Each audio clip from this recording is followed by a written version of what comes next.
saya rindu untuk berbagi dengan setiap kita Bapak Ibu,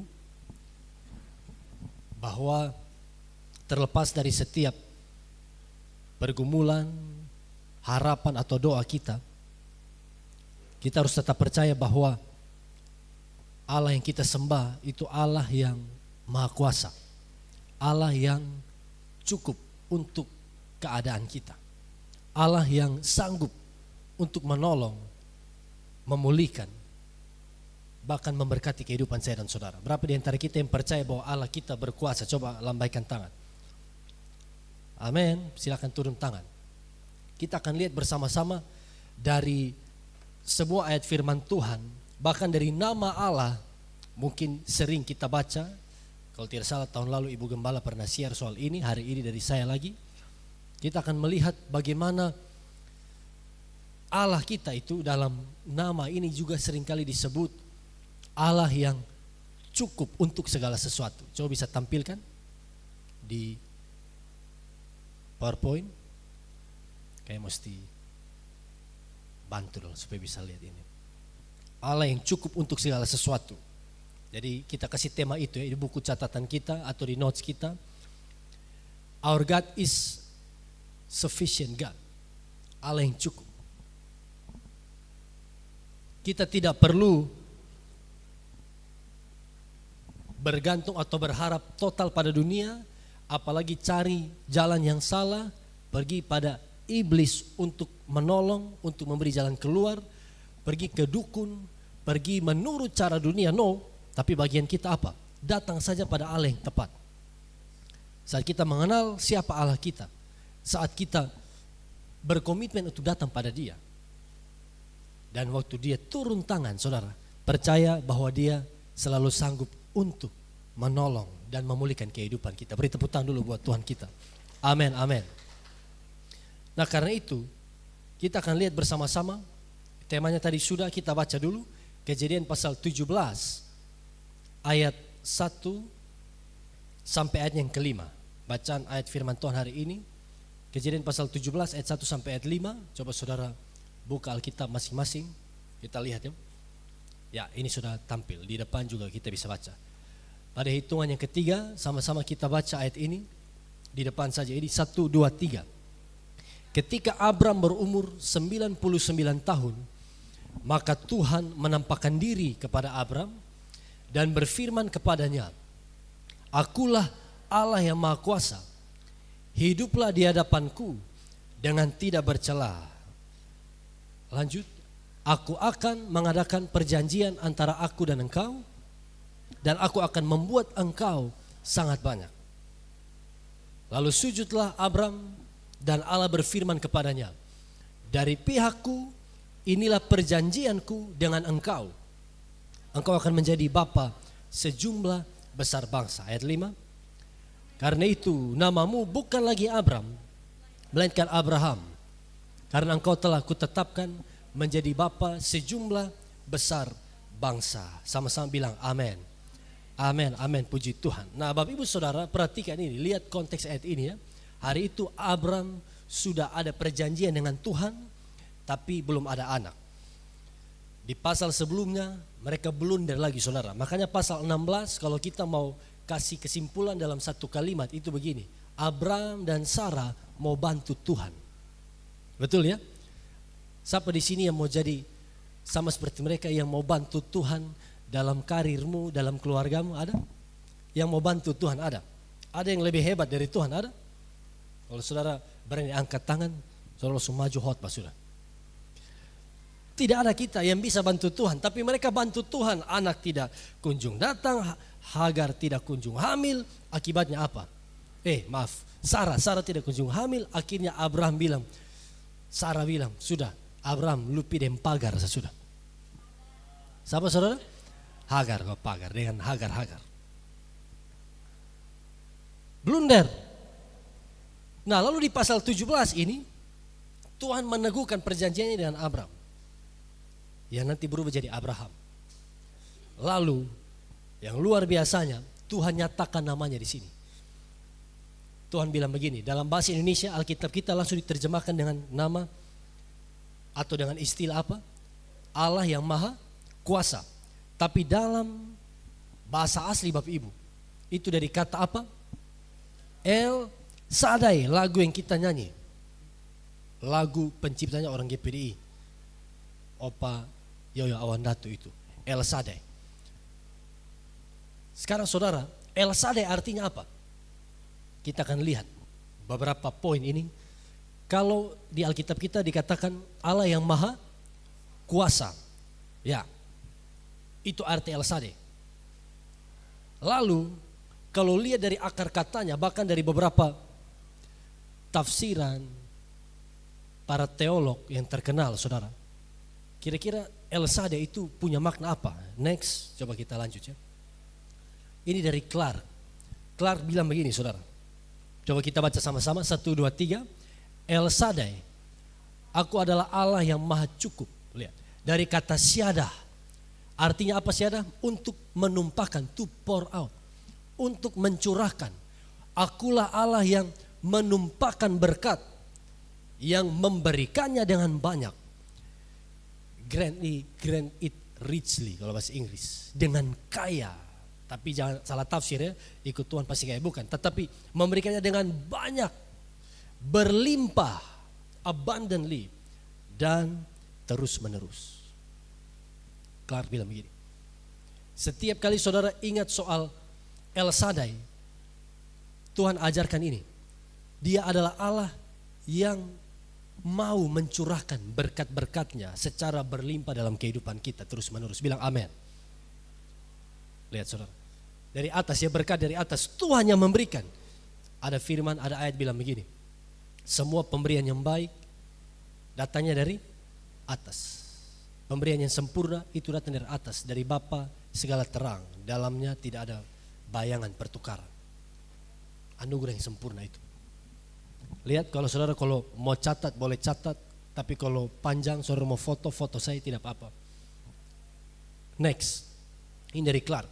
Nah, ada lagi ini, Donald Barnhouse mengambil pendekatan bahwa kata Ibrani siat itu berarti dada, breast atau payudara. Perhatikan, ini arti kata dari siat. Itu mungkin mengacu pada kekuatan dada seorang pria. Lihat, strength of a man's chest. Allah yang maha kuasa. Ini bicara soal Allah yang maha kuasa. Dia berkuasa, dia Allah yang kuat. Atau comfort, kenyamanan dan nutrisi dari payudara seorang wanita, Allah yang penyayang. Perhatikan, kita pakai ilustrasi atau kita bayangkan seperti bayi, betul ya? Bayi yang dirawat, dijaga, menerima nutrisi, bertumbuh dari sang ibu. Begitu juga tangan kasih pemeliharaan Allah dalam kehidupan kita. Allah El Sadai. Dia kuat untuk protect kita, melindungi kita, tapi dia juga penuh kasih untuk merawat dan memberkati kehidupan kita. Ini arti El Sadai. Amin saudara. Lihat ini. Lanjut. Nah, kalau dalam Septuaginta, coba sama-sama bilang Septuaginta. Bukan Sepri, tapi Septuaginta.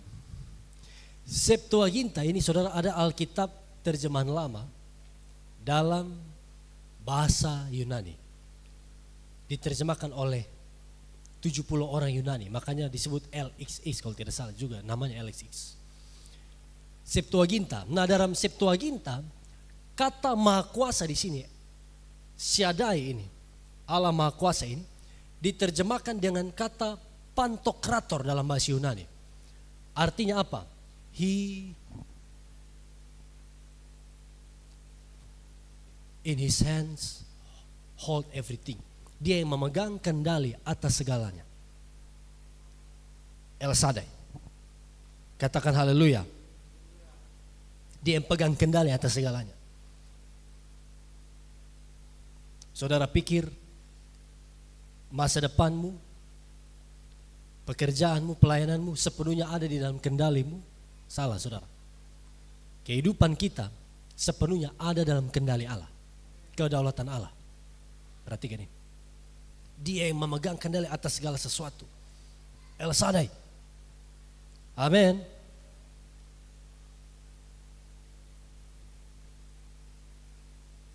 Makanya next, lihat. El Shaddai artinya apa? Kita bisa simpulkan. Yang pertama, dia Allah yang omniscient, Allah yang maha kuasa. Saudara kalau dengar, kalau belajar sifat Allah, karakter Allah, betul ya? Allah kita kan Allah yang omniscient, maha kuasa. Ada yang bilang science, itu sama. Allah yang maha tahu, maaf. Kalau omniscient itu maha tahu. Kalau maha kuasa itu omnipotent. Omnipotent. Allah yang maha kuasa. Dia punya kuasa atas segala sesuatu. Dan ini Allah yang cukup untuk segala sesuatu. Pengertian paling awal oleh penafsir kuno, pengertian klasiknya adalah ini. El Shaddai itu sufficient God. Allah yang cukup untuk segala sesuatu. Bilang di kanan kiri, Allah cukup untukmu, bilang begitu. Makanya di lagu kemarin kita nyanyi, Christ is enough for me. Betul, Kristus cukup bagi kita. El Shaddai, Allah cukup untuk segala sesuatu. Amin saudara. Kalau kita sudah lihat definisi ini, tentu ini bukan hanya untuk kita tahu, hafal, kita catat, tapi untuk kita percayai, pegang, imani. Kita tidak maha tahu, kita tidak maha kuasa, kita terbatas, tapi kita menyembah Allah yang maha kuasa dalam kehidupan kita. Allah yang sanggup melakukan segala sesuatu. Lihat ini saudara. Sekarang waktu Tuhan nyatakan dirinya, akulah Allah El Shaddai, yang artinya banyak tuh. Allah yang maha kuasa, Allah yang cukup untuk segala sesuatu. Pertanyaannya, kapan Tuhan omong begini saudara? Coba saudara renungkan di pasal 17. Ternyata, lihat poin berikutnya. Tuhan menyatakan dirinya ini kepada Abraham. Bukan waktu Abraham kuat. Bukan waktu Abraham bisa dengan kekuatannya. Keadaan baik, no. Tapi Allah menyatakan dirinya di tengah apa? Situasi mustahil. Di tengah impossible situation. Apa? Situasi mustahilnya apa? Abraham 100 tahun, Sarah 90 tahun, mau punya anak. Bisa saudara? Coba saya tanya saudara, saudara pernah ketemu? Atau coba saudara cari sekarang. Orang 100 tahun, 90 tahun punya anak, coba saudara cari. Ada yang punya kenalan gitu mungkin, Christine, ada? Atau siapa lagi? Tidak ada saudara. Berarti ini mustahil. Tidak mungkin ini. Makanya tepat sekali Abraham tertawa juga, Sarah juga tertawa. Waktu Tuhan bilang begini, kalau Abraham tertawa karena dia merasa ini terlalu luar biasa untuk dipercaya. Ada keraguan. Kalau Sarah tertawa karena dia betul-betul tidak percaya. Ini perbedaan. Sarah itu ketawa olok. Kalau Abraham ketawa karena ragu saja. Tapi Sarah ketawa karena olok, ketawa dalam hati. Tuhan tahu isi hatinya seperti apa. Saudara, perhatikan ini. Waktu situasi mustahil, Tuhan katakan, akulah Allah El Shaddai. Aku Allah yang maha kuasa. Aku cukup untukmu. Di tengah kemustahilan. Sekarang saudara, pertanyaan buat kita. Saya mau kita renungkan ini. Hari ini, dalam kehidupan setiap kita, hal apa yang mustahil?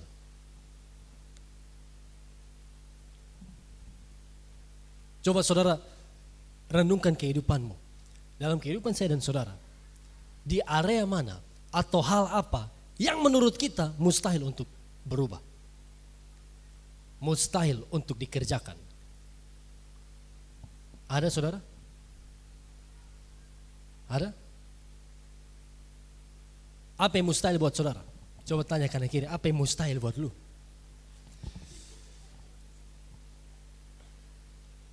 Willy, apa yang mustahil? Buat lu kira-kira apa yang mustahil? Coba lu pikir. Apa? Apa Sam?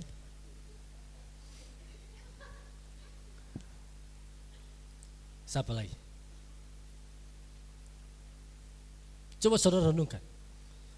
Di hidupmu hari ini apa yang saudara mau atau saudara doakan, saudara harapkan. Tapi saudara berpikir, Kak, Ini semua mustahil, tidak akan bisa. Coba saudara pikir. Apa? Saya lihat Ibu Lia, ingat Bapak Cada.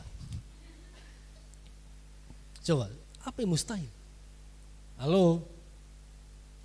Ada sesuatu yang menurut saudara tidak mungkin? Renungkan ini.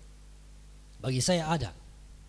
Tapi sekali lagi ingat ya, bukan berarti bagi Allah tidak ada yang mustahil.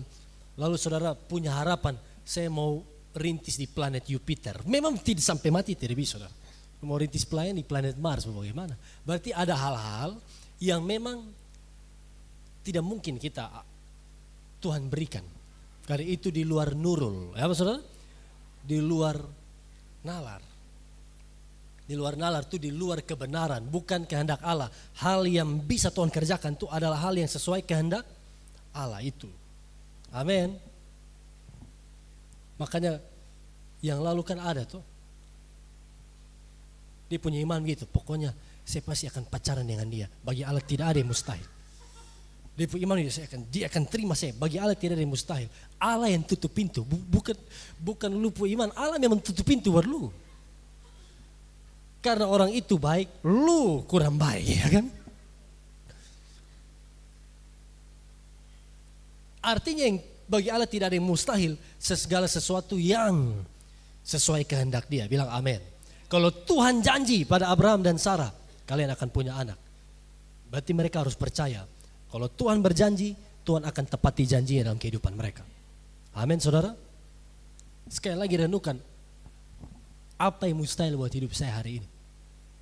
Kalau bagi kita mustahil, saudara percaya bagi Allah tidak ada yang mustahil. Tepuk tangan dulu buat Tuhan kita yang baik. Amin. Sudah, next. Waktu Tuhan nyatakan ini, saudara, perhatikan, pesan Tuhan pada Abraham itu kurang lebih begini. If I promise, jika aku berjanji, aku mampu melakukannya. Makanya pegang janji Tuhan. Hidup kita, masa depan kita, pelayanan kita, keluarga kita, itu ditentukan oleh apa? Perkataan Tuhan, janji Tuhan. Lanjut. Masalahnya ini saudara, seringkali masalah kita bukan Tuhan tidak mampu. Tuhan tidak bisa kasih Ishak. Tuhan tidak bisa bangkitkan Lazarus. Sampai mati, 4 hari baru Tuhan mau datang. Sepertinya Tuhan tidak mampu. Tetapi saudara lihat, kita yang tidak percaya bahwa Tuhan sanggup. Masalahnya bukan pada Tuhan, tapi masalahnya ada pada kita. Kita yang sering berkata, sepertinya tidak bisa. Seperti tidak bisa. Mustahil. Betul ya? Makanya ingat saudara, keraguan, ketidakpercayaan itu yang membatasi kuasa Allah bekerja di hidup kita. Hanya itu Daud, keraguan. Bukan Tuhan yang tidak sanggup, keraguan kita, ketidakpercayaan kita. Amin saudara. Sama-sama katakan ini, saya percaya Tuhan sanggup melakukan segala perkara. Lihat.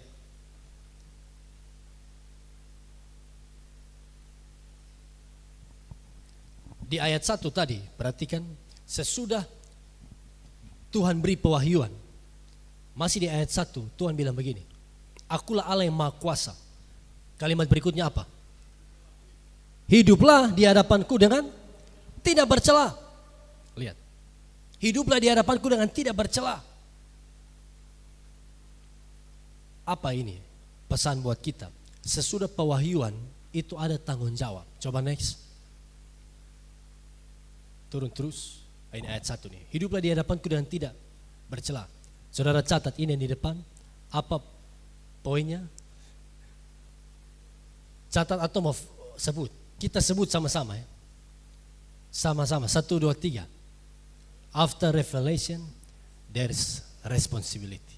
Sesudah pewahyuan ada tanggung jawab. Sesudah pewahyuan Tuhan beri, akulah El Shaddai, aku Allah yang maha kuasa. Apalagi aku sanggup memberkatimu, aku sanggup menyembuhkan engkau, aku sanggup menyertaimu, aku sanggup berikan keberhasilan. Oke, Tuhan janji itu. Dan Tuhan kan bilang, Kalau kamu dengan sungguh-sungguh menaati segala perkataan hukum Taurat ini. Betul ya? Semua berkat ini akan datang padamu. Tetapi lihat, bukan hanya pewahyuan, ada responsibility, ada tanggung jawab. Apa tanggung jawab kita? Apa tanggung jawab Abraham? Naik kembali tadi. Coba kasih slide kembali ini. Tanggung jawab Abraham adalah apa? Sama-sama hidup di hadapan Tuhan dengan tidak bercela. Nah, arti hidup dengan tidak bercela ini apa, saudara? Next, turun ke bawah. Saudara bisa catat ini. Catat, nanti bisa share juga. Arti dari hidup tidak bercela, hidup tak bercela, ini dari bahasa Ibrani, tamim. Sama-sama bilang tamim. Tamim ini, saudara, yang mainan mobil plastik ada di pun trek tuh. Oh bukan, tamim. Itu tamia. Tamim ini, saudara, tak bercela. Ini bukan berarti sempurna. Lihat. Sempurna, perfect. Tidak ada kekurangan, tidak ada kelemahan, betul-betul sempurna. Bukan. Tapi tamim di sini tidak bercela. Artinya apa? Artinya adalah ini. Utuh. Secara harafiah, lengkap, whole. Undivided. Tidak terbagi. Ini arti dari tamim. Sekali lagi, bukan sempurna. Saudara, Abraham tidak sempurna. Betul ya? Bilang di kanan kiri, saudara, Abraham tidak sempurna. Abraham tidak sempurna. Saudara yang mata mulai 5 watt, kes bangun dia. Abraham tidak sempurna, bilang gitu. Lu juga tidak sempurna. Abraham tidak sempurna. Betul ya? Apa Abraham punya kelemahan? Dari pasal 12, su lari ke Mesir, tidak percaya Tuhan, tipu Firaun, pulang bawa Hagar. Pasal 16, bantu Tuhan lagi. Pasal 17, Tuhan ingatkan di sini. Abraham tidak sempurna. Siapa di sini yang sadar dia tidak sempurna? Coba angkat tangan. Yang tahu diri dia tidak sempurna. Amin. Berarti ini buat kita. Walaupun kita tidak sempurna, saudara, tapi kita bisa hidup punya tamim atau tidak? Bisa atau tidak? Bisa. Oke, dulu kita sempat salah. Tetapi sekarang Tuhan bilang begini, hiduplah di hadapanku dengan tidak bercela. Artinya apa? Arti tamim ini apa? Pengertiannya yang di bawah. Hati yang tidak terbagi. Integritas, utuh buat Tuhan, totalitas. Tamim ini artinya apa? Komitmen total pada Tuhan. Catat ini, saudara.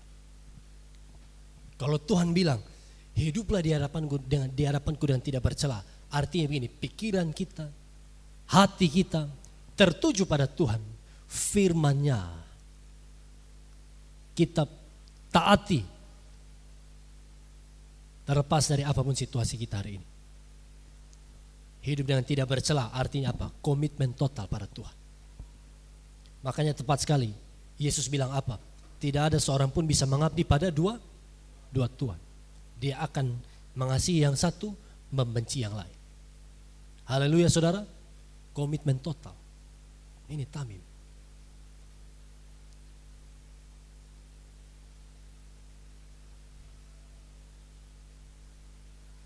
Lihat ini. Sekarang, saudara, coba renungkan. Dalam kehidupan setiap kita, apa hal-hal yang bisa ganggu keutuhan hati kita? Apa hal-hal yang bisa membuat kita tidak fokus pada Tuhan? Yang bisa menarik kita sehingga tidak berkomitmen penuh, tidak totalitas pada Tuhan? Ada, saudara? Apa?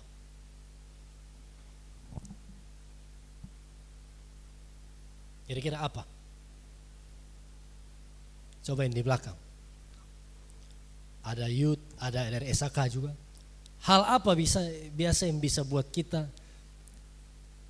terganggu dari Tuhan, fokus pada Tuhan? Maunya tamim nih, maunya komitmen total pada Tuhan. Tapi karena hal ini 1, 2, akhirnya kita tidak komitmen. Apa? Aldi? Apa? Keinginan. Betul ya? Keinginan, oke boleh. Keinginan jahat, biasa itu. Keinginan jahat. Kalau keinginan yang baik, tidak masalah. Kalau Ali atau kalau yang lain saudara punya keinginan, saya mau bantu orang susah, saya mau setia ibadah, itu bagus. Tapi kalau keinginannya adalah saya mau istri orang, ini masalah saudara.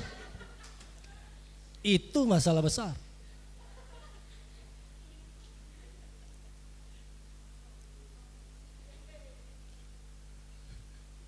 Betul ya?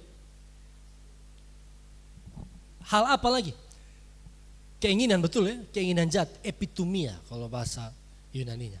Keinginan jahat, itu yang Tuhan bilang di 1 Yohanes 2. Keinginan daging, keinginan mata, keangkuhan hidup. Bukan dari Tuhan tapi dari dunia. Lalu apa lagi? Kadang pekerjaan bisa, betul ya? Bisnis bisa. Masalah, coba sama-sama bilang masalah.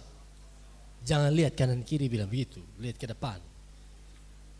Masalah bisa ganggu fokus kita, betul ya? Kalau anak muda biasa apa? Cinta. Tugas kuliah tidak kerja, tapi pacaran nomor 1 saudara. Bertobat. Bertobat saudara. Betul ya? Mana mau baca Alkitab, mau merema. Video call non-stop. Sampai sleep Sleep call, saudara. Coba sleep call, ini tidur manis baik. Tsunami keluar dari mulut. So begitu tidur bukan tidur hening lagi. Sensor Jerman. Saudara lihat ya. Ini bilang di kanan kiri apa? Bertobat, bilang begitu saudara. Bertobat saudara. Ini buat setiap kita, amin. Komitmen total pada Tuhan. Mau ada hal-hal yang mau ganggu kita, sekarang semua lihat ke depan lagi. Lebih bahaya lagi saudara, pendeta lagi khotbah baru dia tidur di belakang. Itu dia hati bukan terbagi, pica ancor. Ada yang masih tidur, coba lihat kanan kiri, ada yang tidur.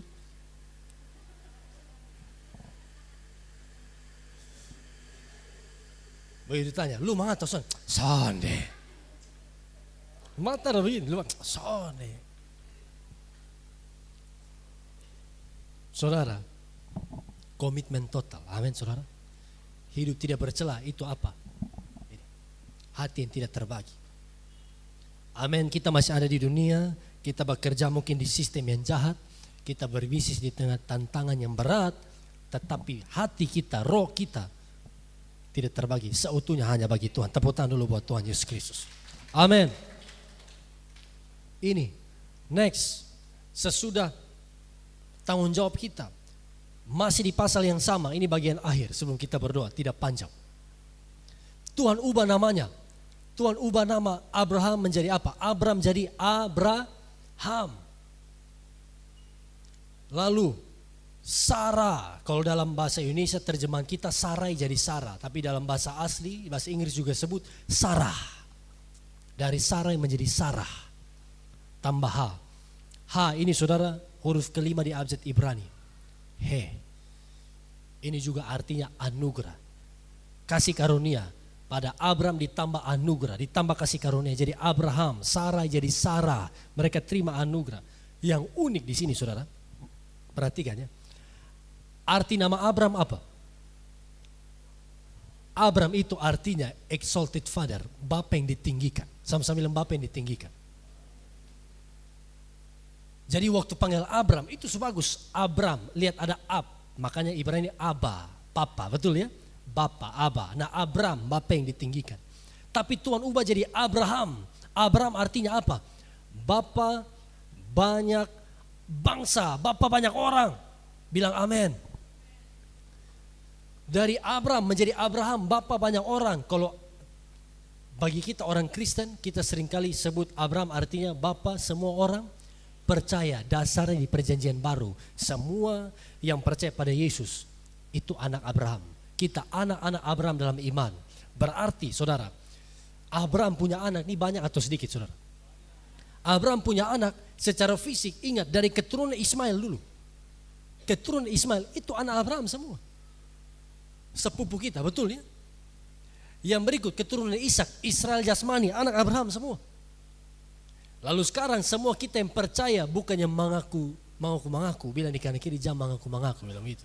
Bukan mengaku, tapi memang kita beriman dan kita anak Abraham, katakan amin. secara iman. Berarti anaknya banyak atau tidak? Lihat saudara, Abraham. Arti Abraham apa? Bapa banyak orang.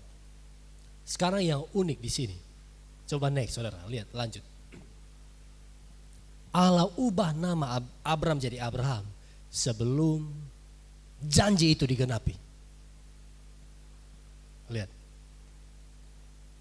Allah panggil dia bapa banyak orang. Kenyataannya saya tanya di pasal 17, sudah ada anak atau belum? Pasal 17. Sudah? Belum. Belum ada anak. Tapi Tuhan sudah ubah duluan. Kau bukan Abraham, kau sekarang Abraham, bapa banyak orang. Abraham waktu pergi perkenalkan diri atau sebut nama barunya pada rumahnya, pada hamba-hambanya, staf-stafnya waktu dibilang mulai sekarang panggil beta Abraham. Pasti mereka senyum. Bapa banyak orang, walaupun belum ada, tapi dia disebut bapa banyak orang. Artinya apa saudara? Identitas itu Tuhan ubah mendahului manifestasi. Amin saudara. Tuhan mau ubah dulu cara pikir kita. Tuhan mau ubah fokus kita. Tuhan mau ubah identitas kita. Dari yang sebelumnya negatif, Tuhan ubah. Bapa banyak orang, belum terjadi, belum. Tapi dia percaya dengan iman. Waktu identitas berubah, perhatikan saudara, imani. Waktu identitas berubah, tidak tunggu lama, manifestasi akan muncul. Ishak lahir. Bilang haleluya. Itu yang kita alami hari ini. Saudara hari ini, mungkin saudara berkata, Pak Pendeta, lihat saya masih penjahat nih, saya masih pendosa nih, saya tidak layak. Pak Pendeta saya penakut, saya orang yang sering gagal.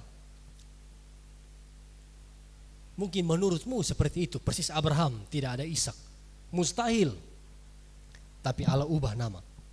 Hari ini saudara, ingat khotbah beberapa minggu lalu, Tuhan ubah identitas kita. Saudara bilang engkau orang jahat, engkau orang berdosa, tidak layak. Tuhan bilang begini, kamu dikasihi. Amin. Kamu berharga di mataku. Kau bilang saya orang yang hancur. Tuhan bilang kamu pahlawan yang gagah perkasa. Tapi Pak Pendeta saya belum lihat itu. Abraham belum lihat itu.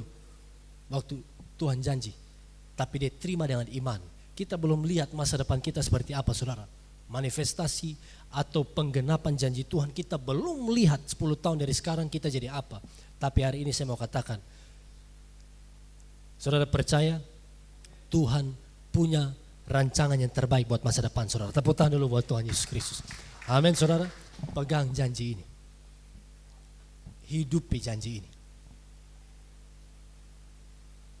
Kita bukan hidup sekali lagi berdasarkan apa realita hari ini.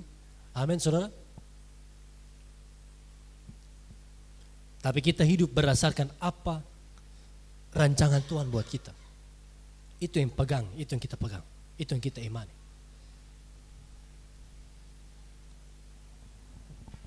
Sama-sama bilang identitas mendahului manifestasi.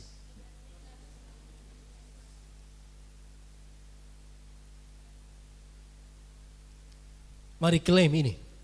Saudara perkatakan. Identitas saudara yang baru dalam Tuhan. Saya bukan orang yang hancur, gagal, no.